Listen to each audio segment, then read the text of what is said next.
For I do not want you to be ignorant of the fact, brothers, that our forefathers were all under the cloud, and that they all passed through the sea.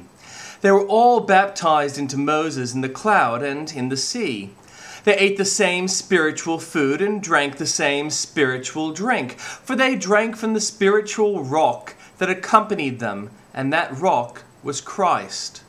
Nevertheless, God was not pleased with most of them. Their bodies were scattered over the desert. Now these things occurred as examples to keep us from setting our hearts on evil things as they did. Do not be idolaters as some of them were. As it is written, the people sat down to eat and drink and got up to indulge in pagan revelry. We should not commit sexual immorality as some of them did, and in one day 23,000 of them died. We should not test the Lord as some of them did, and were killed by snakes. And do not grumble as some of them did, and were killed by the destroying angel. These things happened to them as examples, and were written down as warnings for us on whom the fulfillment of the ages has come. So if you think you are standing firm, be careful that you don't fall. No temptation has seized you except what is common to man, and God is faithful. He will not let you be tempted beyond what you can bear. But when you are tempted, He will also provide a way out so that you can stand up under it. Therefore, my friends, flee from idolatry.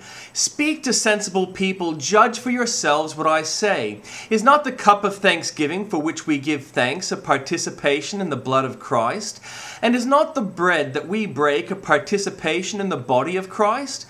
Because there is one loaf, we who are many are one body, for we all partake of the one loaf. Consider the people of Israel. Do not those who eat the sacrifices participate in the altar? Do I mean then that a sacrifice offered to an idol is anything, or that an idol is anything? No, but the sacrifices of pagans are offered to demons, not to God, and I do not want you to be participants with demons. You cannot drink the cup of the Lord and the cup of demons too. You cannot have a part in both the Lord's table and the table of demons. Are we trying to arouse the Lord's jealousy? Are we stronger than He? Everything is permissible, but not everything is beneficial. Everything is permissible, but not everything is constructive. Nobody should seek his own good, but the good of others. Eat anything sold in the meat market without raising questions of conscience, for the earth is the Lord's and everything in it. If some unbeliever invites you to a meal and you want to go eat, whatever is put before you without raising questions of conscience.